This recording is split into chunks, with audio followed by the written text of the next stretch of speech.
तो जिन कहानियों की हम बात करेंगे वो जो इस संस्कृति का आधार बनाती हैं वो असल में भौतिक विज्ञान ही है, जिसे बड़ी सुंदरता से एक लोक कथा की तरह एक साकार रूप में कहा गया है।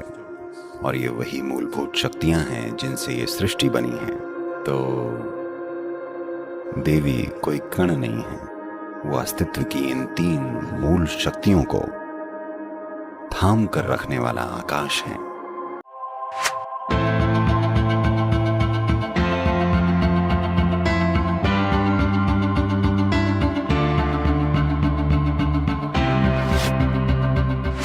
तो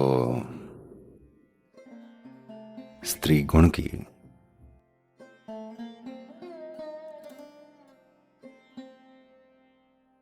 व्याख्या करने का मूल शब्द था री। ये शब्द री है जिसे सृष्टि का मूल या देवी मां कहते हैं। यहीं से आजकल का शब्द स्त्री आया है। स्त्री का शाब्दिक अर्थ है महिला। री शब्द का अर्थ है गति, संभावना या ऊर्जा। ये वो शब्द भी है जिससे आर्य शब्द निकला है। आर्य यानी सभ्यता या संस्कृति। या प्रतीकात्मक रूप से ये कहना कि जब पुरुष गुण प्रभाव में होता है तब ये जीतने वाली बात होती है, लेकिन तब जब स्त्री गुण प्रभाव में आता है तभी एक सभ्यता बनती है। ये एक ऐसी संस्कृति है जिसने स्त्री गुण का बहुत गुणगान किया है, और साथ ही ये एक ऐसी संस्कृति भी है जहां स्त्री गुण का घिनौना शोषण भी हुआ है। इस संस्कृति की बुनियाद स्त्री गुण के गुणगान में है, लेकिन धीरे धीरे ये संस्कृति स्त्री गुण के शोषण में बदल गई। अब सृष्टि की रचना की बात है तो स्त्री गुण का जन्म आखिर हुआ कैसे?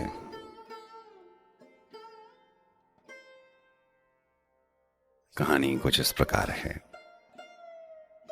कि ऐसी शक्तियां जो सृष्टि के लिए हानिकारक थीं, जब वो बढ़ने लगीं और पूरी सृष्टि के लिए खतरा बन गईं, जो कि अभी भी एक शुरुआती अवस्था में ही थी, तो तीनों मुख्य भगवान आपस में मिले, ब्रह्मा, विष्णु और महेश, जो कि तीन अलग अलग गुणों के प्रतीक हैं।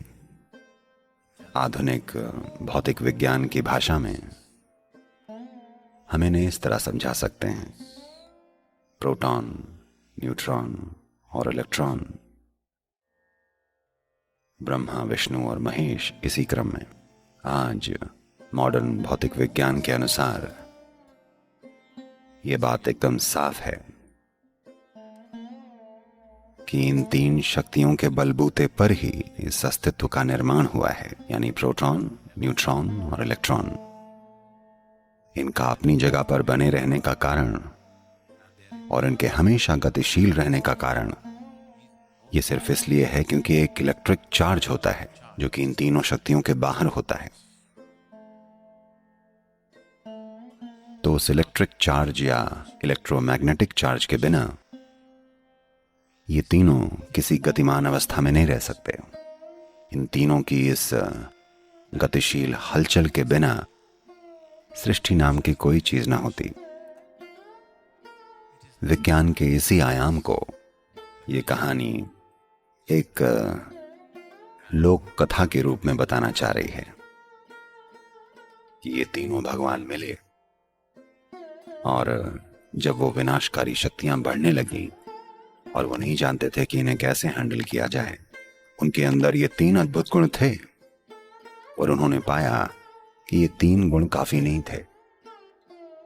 वे जान गए कि इन तीन गुणों के मिश्रण की आवश्यकता थी। तो उन सभी ने एक लंबी सांस छोड़ी, अपना सबसे अच्छा हिस्सा बाहर निकाला और ये तीन शक्तियां मिल गईं, या इन तीन शक्तियों की सांस मिलकर एक हो गई और ऐसे बना स्त्री गुण या स्त्री प्रकृति।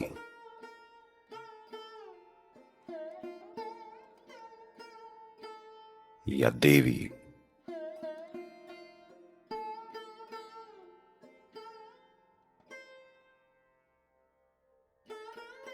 तो जिन कहानियों की हम बात करेंगे वो जो इस संस्कृति का आधार बनाती हैं, वो असल में भौतिक विज्ञान ही है, जिसे बड़ी सुंदरता से एक लोक कथा की तरह एक साकार रूप में कहा गया है। और ये वही मूलभूत शक्तियां हैं जिनसे ये सृष्टि बनी है। ये शक्ति जिसे हम कहते हैं देवी। देवी शब्द दिव से आया है। दिव यानी आकाश। तो देवी कोई कण नहीं है, वो अस्तित्व की इन तीन मूल शक्तियों को थाम कर रखने वाला आकाश है। वो ऊर्जा जिससे एक अणु चलता है, वही ऊर्जा है जिससे ब्रह्मांड चलता है। ये वही ऊर्जा है जो हर चीज को यानी सृष्टि में हर चीज को संभव बनाती है, और इस ऊर्जा को हमेशा स्त्री गुण के रूप में पहचाना गया है। मैं चाहता हूं कि आप ये समझ लें, ये बात नारित्व के गुणगान की है, नारी की नहीं, क्योंकि नारी में भी नर होता है ना। This is about the feminine, not about being female. Being female is a very bodily thing. ये स्त्री गुण की बात है, स्त्री होने की नहीं। एक स्त्री होना केवल शरीर की बात है, स्त्री गुण का होना शरीर की बात नहीं है। ये उससे कहीं बढ़कर है। जब जिंदा रहना ही सबसे बड़ा मुद्दा हो तो स्वाभाविक है पुरुष गुण दुनिया पर राज करेगा। जब भरण पोषण अच्छे से चल रहा होता है, सिर्फ तभी स्त्री गुण बाहर आता है। जब समाज में भरण पोषण का ख्याल रखा जा चुका होता है, सिर्फ तभी स्त्री गुण की बारी आती है। पर दुर्भाग्य से दुनिया में एक बड़ी त्रासदी हो रही है, वो ये कि हालांकि दुनिया में कम से कम 50% आबादी के लिए भरण पोषण बहुत अच्छे से चल रहा है, वो बस अपने रहन सहन के लेवल को और ज्यादा से ज्यादा आगे धकेल रहे हैं। एक समय पर भरण पोषण का मतलब सिर्फ 2 वक्त का खाना था, फिर इसका मतलब हुआ एक झोपड़ी होना, फिर एक घर का होना, फिर एक महल होना, अब बेंटली या मर्सिडीज का होना, या जो भी है। रहन सहन के लक्ष्यों को और आगे से आगे बढ़ाया जा रहा है। लोग अपने रहन सहन को मुश्किल से मुश्किल बनाते जा रहे हैं। बहुत से लोगों को अपने जीवन में ये सारी अलग से जुड़ी हुई चीजें अलग से जुड़ी हुई नहीं लगती। वो इसे भरण पोषण ही मानते हैं, एक दूसरे लेवल का भरण पोषण। हाँ, ऐसा है कि नहीं है? भरण पोषण का एक और लेवल है सामाजिक भरण पोषण, जो कि पूरी तरह से एक अलग ही स्तर का है।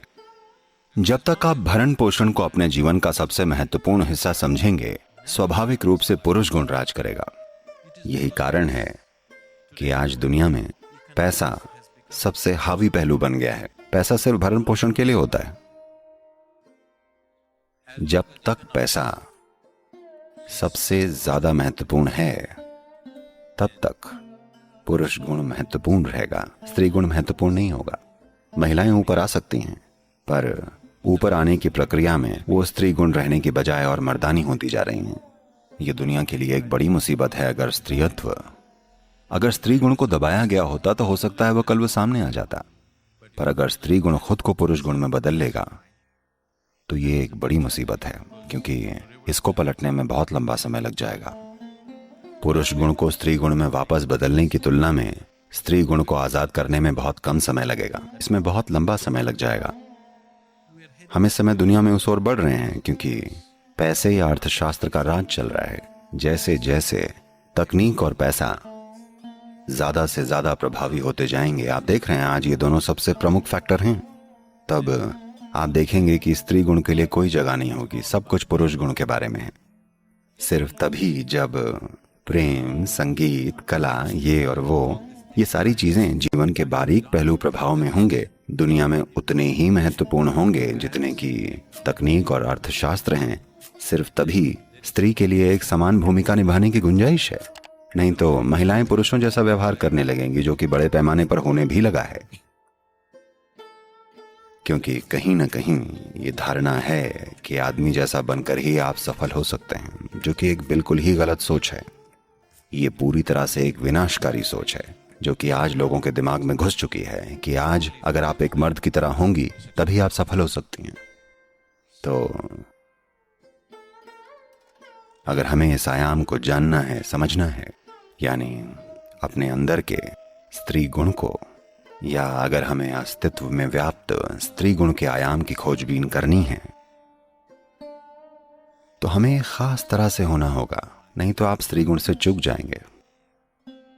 दुनिया की ज्यादातर संस्कृतियां स्त्री गुण से पूरी तरह से चूक गई हैं। वहां महिलाएं हो सकती हैं, लेकिन स्त्री गुण ज्यादा नहीं है। यहां वहां स्त्री गुण की झलकें मिल सकती हैं, लेकिन कोई असली स्त्री गुण घटित नहीं हो रहा है। स्त्री गुण एक बड़े उत्सव के रूप में नहीं घटित हो रहा है। स्त्री गुण पूरे जोश में घटित नहीं हो रहा है, क्योंकि ज्यादातर संस्कृतियां जीत हासिल करने से विकसित हुई हैं। जीवन को हमेशा जीत के रूप में, उपलब्धि के रूप में देखा गया है, कभी समावेश के रूप में नहीं।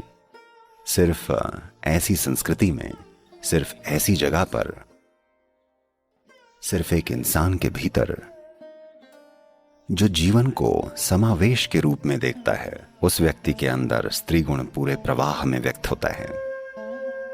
वो जो जीवन को एक उपलब्धि के रूप में देखता है, वो जो जीवन को जीत की तरह देखता है, वो स्त्री गुण को नहीं जान पाएगा।